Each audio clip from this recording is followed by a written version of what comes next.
Loin des domaines de l'intelligence économique et de la sécurité, les ondes clandestines s'immiscent cette fois-ci dans l'évocation du parcours d'une journaliste expérimentée du journal Le Monde. Depuis une trentaine d'années, en effet, elle couvre la rubrique jurisprudence civile et consommation.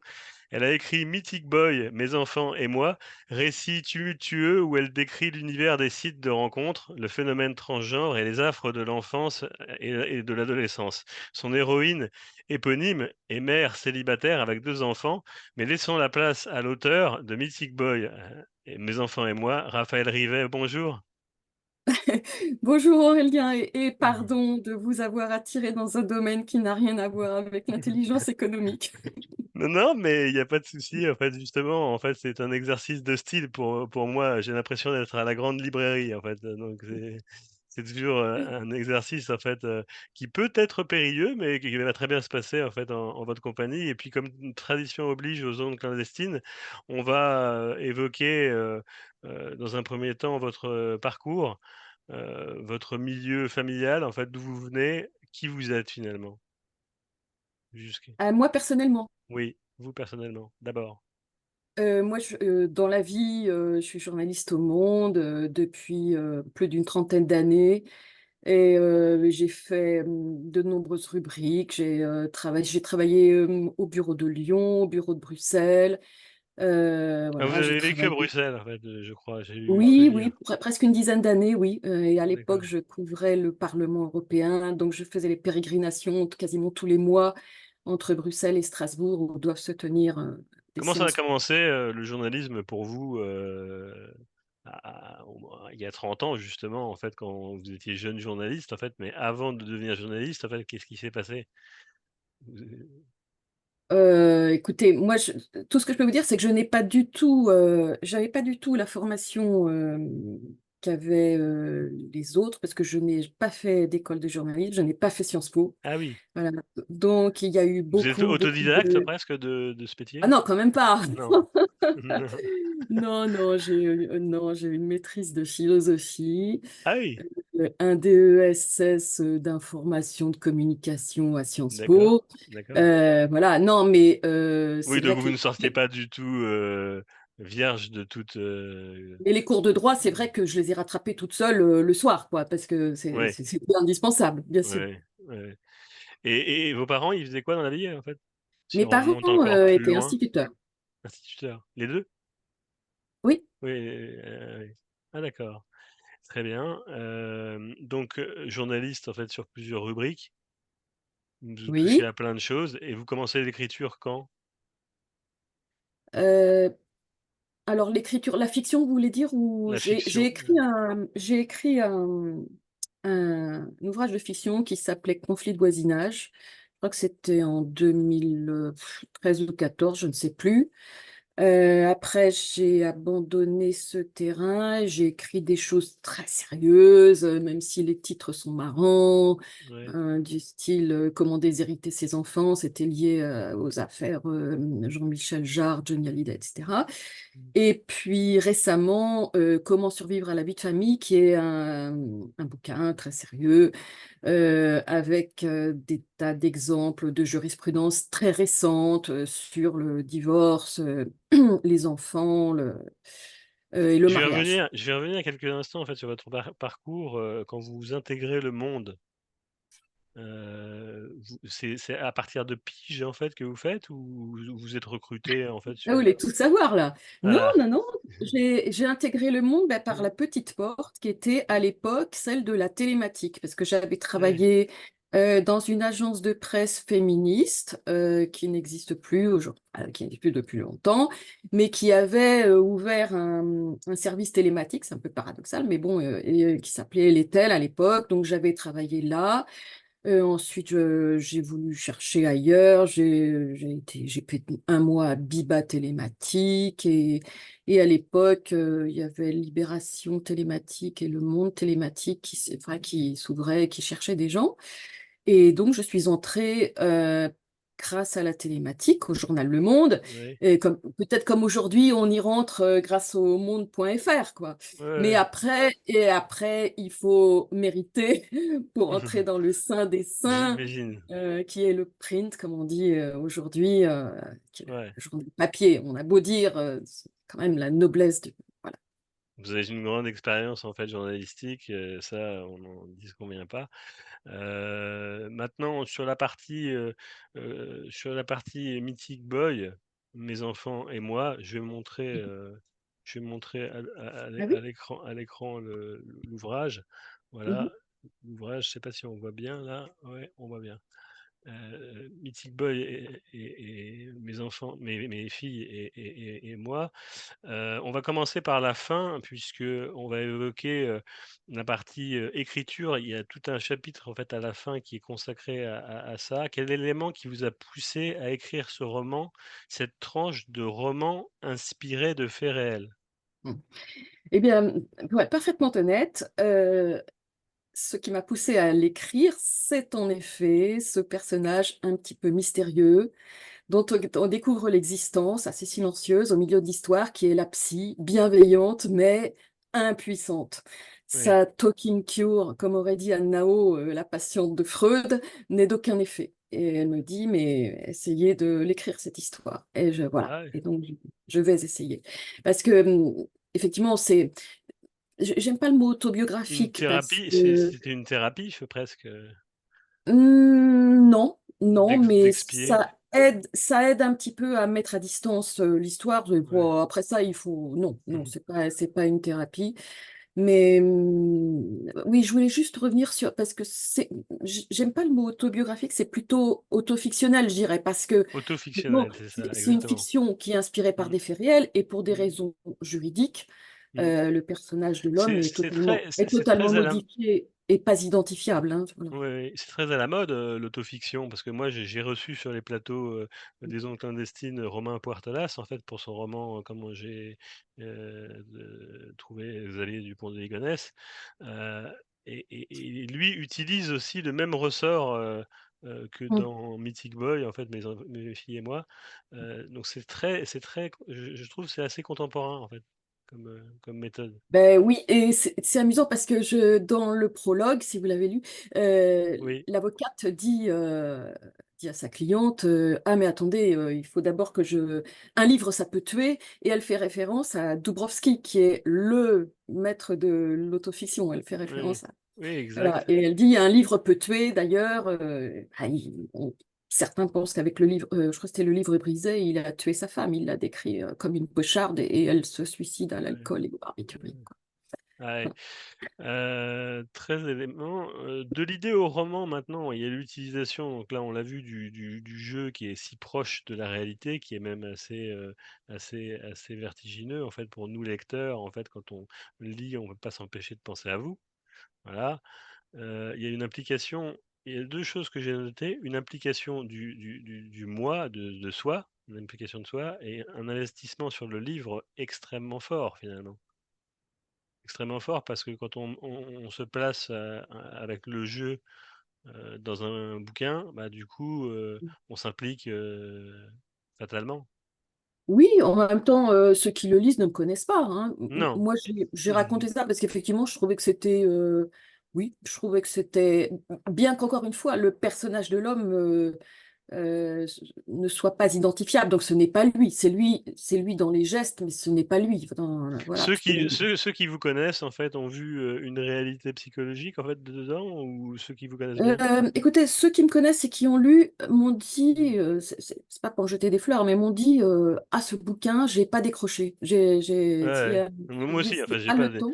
j'ai pas décroché du tout, de la chronique, alors c'est le Mythic Boy, mes filles et moi, puis c'est sous-titré, en fait, de «Chronique d'un ghosting». On Voilà. va le voir dans quelques instants, en fait, ce que c'est qu'un ghosting pour nos auditeurs qui ignorent le terme. Mais avant ça, il y a encore 2 éléments que je voulais voir. Le titre du bouquin, Le Mythic Boy, Mes filles et moi, chronique d'un ghosting. On est, très moderne, très jeune, et en même temps, il y a un côté, Il y a un côté, comment dire, heu, frivole dans le terme. Le Mythic Boy. Oui, ça Ouais, fait un petit peu, vous savez, entomologiste qui c'est ça, va épingler le papillon. exactement. Ouais, exactement. Et la couverture, je voulais qu'on voit Ah oui, aussi ah ben, je peux vous la couverture, là, montrer la ouais, couverture à l'écran, ouais. ouais. Alors Voilà, oui, la couverture, en fait, je l'ai commandée à un illustrateur qui s'appelle, un jeune qui s'appelle Giordano Poloni. oui. Donc, elle est verticale, hein, elle est scindée en deux parties.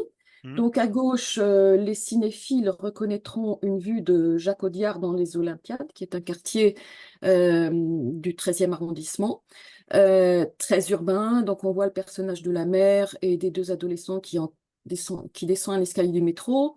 Mmh. Et à droite, on a les vertes prairies, les verts terrains de golf des Yvelines, où habite le cadre supérieur. Voilà. Donc, ils se sont rencontrés, ils se sont aimés. Donc, on voit, parce que quand même, les Ouais, ouais. caractères, voilà, font toute la page. Et puis, et puis, voilà, il est parti du jour au lendemain, comme Ouais. autrefois, le type qui disait je vais acheter des cigarettes. Ça revenait jamais, quoi. Voilà. C'est très, très bien en fait, cette couverture en fait qui est vraiment plaisante à lire. Tiens à rappeler que le livre est extrêmement frais, extrêmement plaisant à parcourir en fait et on va le voir dans quelques instants, là d'ailleurs maintenant. L'histoire en fait, est la double réflexion parce qu'il y a votre histoire personnelle. C'est pour ça d'ailleurs que j'ai voulu, en tout début, d'émission, couvrir votre parcours et l'histoire double réflexive, celle de Mythic Boy.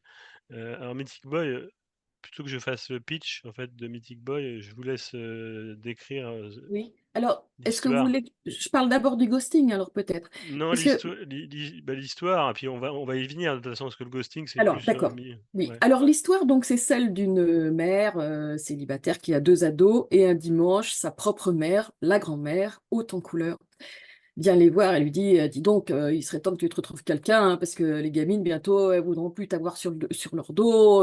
Ah, mais tu sais, tu peux trouver, il y a un site, il y a du monde là-dessus. Ce qu'ils ont dit à la télé l'autre fois, que ça s'appelle Mythique. Vas-y. Et puis, il y a du monde là-dessus, mais juste, ne sois pas trop difficile. Ouais, Et alors, le problème, c'est que la fille, elle est ouais, peut-être un petit peu difficile et qu'en plus, elle a un fardeau qui sont ces deux adolescentes à plein temps, puisqu'elle les a eues grâce à une PMA. Voilà, et elle a la cinquantaine, hein, on est dans cette tranche d'âge-là, hein. ouais. Donc, elle va obtempérer, elle va subir quelques déboires que je raconte, qui sont un peu drôles. Et puis arrive le prince charmant, celui qui parle bien, qui se distingue et qui a lui aussi un fardeau, hein. Il est addict, c'est-à-dire drogué du travail. Il explique que c'est ce qu'il sauve de l'alcool ou de la cocaïne. Il est workaholic, c'est un mot Ah oui, imprononçable. c'était très bien ça, le terme workaholic, Ouais. Et, addict donc au travail. et sa salle de shoot, c'est son bureau. Il n'y a pas de bouteilles qui traînent par terre, il n'y a pas de seringues, il y a juste des ordinateurs qui calculent. Voilà. Mmh. Et d'emblée se pose la question, mais pourquoi pourquoi moi en plus, puis alors qu'il n'aura pas de temps à me consacrer, voilà. Et premier rendez-vous a lieu au bout d'un mois. Enfin, à chaque fois qu'elle veut laisser tomber, il la relance. Et donc, on comprend qu'il a une espèce de pulsion de vie, hein, qui l'entraîne vers elle, qu'elle est son idéal de femme, comme il dit, au physique, au moral. Il y a quelques scènes d'amour assez pudiques, hein, quand même. Bon. Mmh. Et en même temps, on voit qu'il est terrifié par cette fascination, qu'il a besoin de se rassurer avec son travail. Voilà. Et donc, tout le livre est lié à son emploi du temps, son arrangement, comme il dit. C'est le maître des horloges, hein. Oui.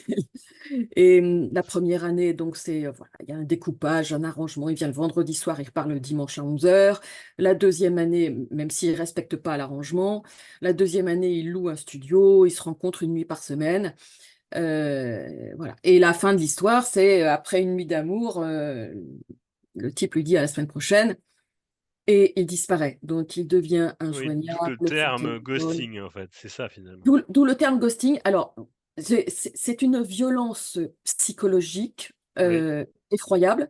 C'est-à-dire on pense qu'on peut claquer les doigts comme ça et faire disparaître l'autre et disparaître soi-même sans tenir compte de son humanité. D'où la citation de Kant en exergue et extraite du fondement de la métaphysique des mœurs, traite toujours l'autre comme une fin, jamais comme un moyen. Le ghosting, c'est le refus du dialogue, de l'explication. C'est l'anti-scène de la vie conjugale de C'est Bergman. la lâcheté, en fait, un peu. Beaucoup, Aussi beaucoup de beaucoup, lâcheté. beaucoup de Oui. lâcheté. Ouais, c'est de la lâcheté, en fait, clairement. Et Voilà, le je ghost, consomme, je passe à autre chose, c'est tout. le ghosting, en fait, c'est vraiment un élément central, en fait, dans le roman. En fait, on va laisser au lecteur le soin de parcourir, le livre pour pouvoir s'en rendre compte.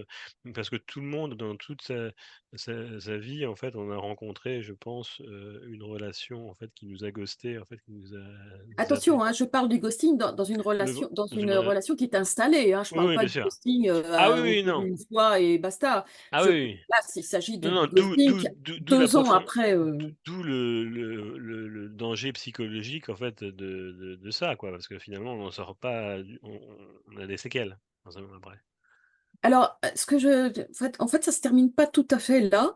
Non. Ce que je raconte, c'est comme elle lâche pas le morceau, il accepte un rendez-vous téléphonique, et là, il prononce la phrase la plus absurde qui soit je t'aime, mais je veux plus te voir pendant au moins 1 an. Je t'aime, mais je peux pas te rendre ta valise, c'est trop difficile pour moi. Et je Mmh. peux garder ton petit pull pour sniffer ton odeur. Voilà. Et donc, Il y a un côté il y a un côté, pervers aussi, alors ça, narcissique, je vous laisse libre de. là-dedans. Non, il y a un côté pervers, en fait, Je ne sais pas. dans l'esprit, du ghosting, en fait, qui est aussi de faire souffrir l'autre, au travers du silence. On revient sur le ghosting. Ouais. Là, j'étais un peu plus loin sur Oui, la, oui, la sur phrase la phrase. absurde qui est dite, qui est absurde et piégeuse. Parce Oui, oui. que comment vous passez à autre chose? Quand quelqu'un vous dit bah, je ne t'aime plus, Mmh. bon, c'est dur, mais Ouais. vous faites votre deuil. Bon, mais là, cette parole n'est jamais dite. Et Mmh. est-ce que c'est la crainte, là aussi, lâche de passer pour un salaud? Ce que j'écris dans le livre, c'est s'il était mort, bah, j'aurais pu aller à son enterrement, j'aurais pu me recueillir sur sa tombe, mais il a juste fait le mort. Et ça, voilà, ça piège. C'est presque un roman, lancement d'alerte, finalement, Mythic Boy, pour dire: «Attention, les pratiques, qui se font, Oui, mais de séduction». oui, oui, c'est une violence psychologique. Alors, à l'heure de MeToo, etc., Oui, ça me semble important d'alerter là-dessus. C'est important voilà, c'est pas oui, possible de faire ça. d'accord. Donc on a bien compris, en fait, les méthodes et la psychologie du ghosting, mais c'est pas seulement les grandes lignes, clés, les thèmes clés, en fait, du roman. Il y en a 2 autres, en fait, je trouve, ouais, que j'ai noté du moins. L'étrange genre, parce qu'à un moment donné, du livre, votre fille, la fille de Raphaël dans le livre, Lina, affirme sa volonté de changer de genre et de s'appeler du coup Lino, du coup phénomène transgenre qui touche une partie de la population, un phénomène particulier. Est-ce que vous pouvez nous en parler un petit peu de ce Ouais. phénomène avec Alors, votre sensibilité? comme vous savez sans doute, la transidentité, c'est un sujet qui est devenu aussi explosif que Israël et Gaza, hein, dans la société actuelle. Et donc, Oui. c'est un sujet où il est très difficile de faire de la nuance. Quand vous faites de la nuance, c'est-à-dire quand vous vous interrogez, lorsque vous demandez si votre enfant a un problème de transidentité ou une crise d'adolescence carabinée, vous êtes dans le camp du mal. Voilà. Mmh. Donc moi, je suis dans le camp du mal, et donc j'ai une flic débile qui confond mère inquiète et mère qui Oui, imposerait une thérapie de conversion, qui me colle en garde à vue pour transphobie. à ce point-là, Voilà. oui, c'est vrai que Et c'est terrible ça. qui me reproche d'appeler ma fille par le prénom qui se trouve dans son état civil, ce qui est quand même un peu gonflé pour quelqu'un qui est censé représenter la loi. Ce Voilà. passage d'ailleurs, vous en sortirez en fait du commissariat en disant que vous ne voulez plus y retourner, vous ne pouvez plus le voir. Oui. Et enfin, c'est absurde, hein. Elle a eu voilà, elle a mal compris les circulaires, mais c'est d'autant et c'est très injuste parce que moi, je l'explique dans le livre. J'ai toujours dit à mes filles qu'elles aimeraient qui elles voudraient, voilà. Et ah oui, je voulais juste Oui, dire que ce qui m'a tenu à cœur aussi lorsque j'ai écrit ce livre, c'était de montrer, malgré l'amour qui nous unit, l'amour profond, le quiproquo qu'il y a permanent, voilà, qui oppose le parent et l'enfant, la manière totalement différente dont ils perçoivent les choses, ne serait-ce que bah, au début, la mère qui croit tranquillement téléphoner avec le type, alors que les gamines ont l'oreille collée à la porte, Mmh. voilà, il y en a une qui se moque d'elle, ah, vous n'êtes pas mariée au moins, voilà, et les parents qui sont toujours les derniers informés de ce qui se vit dans la bande, du fait que des enfants, enfin des ados se scarifient, etc. Je voulais vraiment montrer ce... Voilà. Oui, montrer en fait les affres de l'enfance et de l'adolescence et puis pas seulement, pas uniquement, mais plus, le phénomène transgenre en fait qui est un phénomène qui n'est pas nouveau. Parce que j'avais lu un article du Point, paru, il y a quelque temps sur les identités du genre non figées, qui sont pas l'apanage ni de notre époque, ni de la société occidentale, par exemple. Enfin, il y avait toute une, je me rappelle sur cet article, il y avait toute une discussion en fait sur, les tribus, à Wallis et Futuna, en Polynésie, en fait, où ils appellent les fassaléités, en fait, au Tonka. Donc il y a tout ce qui le phénomène transgenre, on découvre dans l'article, Oui, qu'il n'est mais pas c'est vrai nouveau. Il n'est pas que nouveau. Il n'est c'est pas vrai que nouveau, il n'est pas nouveau, mais il n'est pas oui, mais là, depuis quelque temps, et ouais, comme par hasard, si j'ose dire, ce sont surtout des filles qui veulent devenir oui. garçons, comme, je dirais comme par hasard. Il y a quelque chose à questionner là-dessus. Bah, effectivement, sans doute la position masculine avantageuse, il y a quelque chose à questionner, quoi. Alors, Et certes, ma question, c'était: faut-il céder à la tentation de rapprocher, par exemple, ce que vous disiez, la transidentité qui traverse actuellement notre pays, de celle des pays de culture plus traditionnelle? Voilà, alors, aucune, ça, je peux pas, je sais pas, je sais pas. c'est dense, on n'en sait Je rien, suis mais pas sociologue. je laisse la question, en suspens, en fait, qui est que j'avais trouvé intéressante. Autre élément, sur le livre qui est intéressant, c'est l'aide à l'enfance. Hmm. À la fin, du livre, il est question de l'aide à l'enfance. Vous décrivez, il y a des notions statistiques, il y a des descriptions. Là, on sent en fait l'aspect journalistique, qui a repris le dessus sur le roman. Une description qui en fait. On s'imagine en fait l'aide à l'enfance, la relation que la mère peut avoir comme considération face à ses enfants et ses relations sociales sont compliquées. Est-ce que vous pouvez nous dire en fait ce qui est Oui, les services sociaux et services soi-disant aidants, et aide à l'enfance ou vol de l'enfance, ça vous balance une information préoccupante pour un oui, pour un non. Alors, surtout si vous êtes mère célibataire, alors là, faites partie enfin, des proies privilégiées. Et alors, quand en plus vous avez fait une PMA à l'étranger, alors là, vous êtes immédiatement suspecte de maltraitance. Voilà. On a affaire à des gens dont ils se demandent s'ils ont une sensibilité, qui vous placent les gosses en foyer, qui leur volent leur enfance. C'est vraiment... les personnes les plus inhumaines que j'ai rencontrées, elles étaient travaillées à l'aide sociale à l'enfance, quoi. Voilà. ouais, ouais. Très bien, donc là, on a vu les transgenres et l'enfance, quelques questions en fait, finales, sur, le roman. Qu'est-ce qui vous a plu si vous deviez sélectionner un passage du livre, Mythic Boy, Mes filles et moi, lequel serait qu'est-ce que ça serait?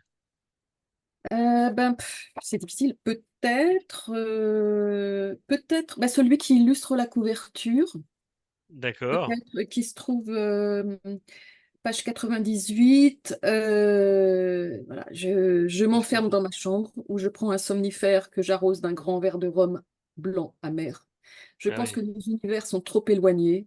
Quoi de commun entre un PDG qui rapporte chaque mois 50 000 € et une journaliste qui ne passe même pas à la télé?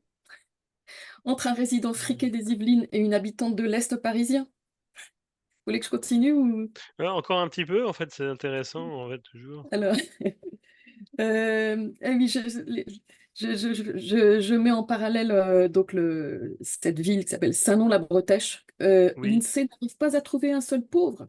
Toutes les cases du tableau sont vides. Alors que dans notre 13e arrondissement, qui n'est pourtant pas le plus mal loti de la capitale, il en compte 18%. Etc. Et je Si décris oui. ces terres d'élection de quantité de chants du showbiz, Mathilde Amet, Gérard Darmon, pris en photo au Trophée Lancôme, etc. Et je dis à propos du 13e, les seules célébrités qui ont immortalisé le 13e arrondissement, ce sont Michel Houellebecq, éternel dépressif. Et Jacques Audiard, chantre de la dalle de béton des Olympiades. Comment ces images en noir et blanc pourraient-elles rivaliser avec celles des vertes forêts de Manial, des Ouais. centres équestres et des golfs de là-bas? J'ai envie, qu'on revienne sur, la personne aussi c'est Christophe, je crois, qui est à l'origine du ghosting Oui. C'est quoi son profil psychologique à lui, en fait, par exemple, enfin, à part Ben, quand vous le en décrivez fait, dans le livre? alors, en dehors du fait qu'il est addict au travail, Oui, que enfin, il fait un pas en avant, deux pas en arrière, il est fasciné, il a peur de cette fascination. Ça, c'est son profil. Après ça, le reste, ça appartient au lecteur. Moi, j'ai décrit, voilà, des gestes, par exemple, l'histoire du lave-vaisselle qui est, bon, je l'ai décrite telle, voilà, telle que je l'ai vécu ah en oui, l'occurrence. heu, Mais j'aimerais que le lecteur me dise. mmh Ce qu'il en pense. Vous aimeriez que le lecteur, en fait, vous dise et je pense qu'à la lecture, à l'écoute de cette émission, en fait, il y en a plus d'un qui vont, se ruer en librairie pour acheter votre roman parce que je pense que d'une part, c'est un roman, c'est bientôt Excusez-moi, l'été, Aurélien.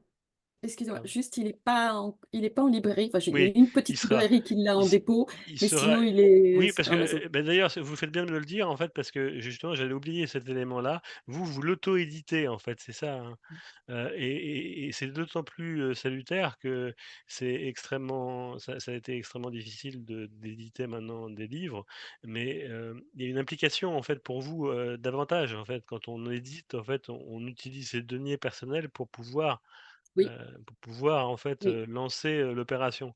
Donc peut-être qu'à la oui. suite de cette émission, il y aura peut-être un directeur littéraire qui va trouver, notre émission intéressante et qui va se ruer en fait sur son téléphone pour vous appeler. Ce serait intéressant. À moi de vous laisser le mot de la fin. Le mot de la fin, vous dites ce que vous avez envie de dire. Ben, je vous remercie. Ouais. Je vous remercie mille fois de m'avoir invité. Merci. C'est tout ce que vous voulez dire, comme mot sur la fin? Bon, très bien. Je vais vous donner donc 2 raisons, à vous auditeurs, en fait, de lire Mythic Boy et mes enfants et moi.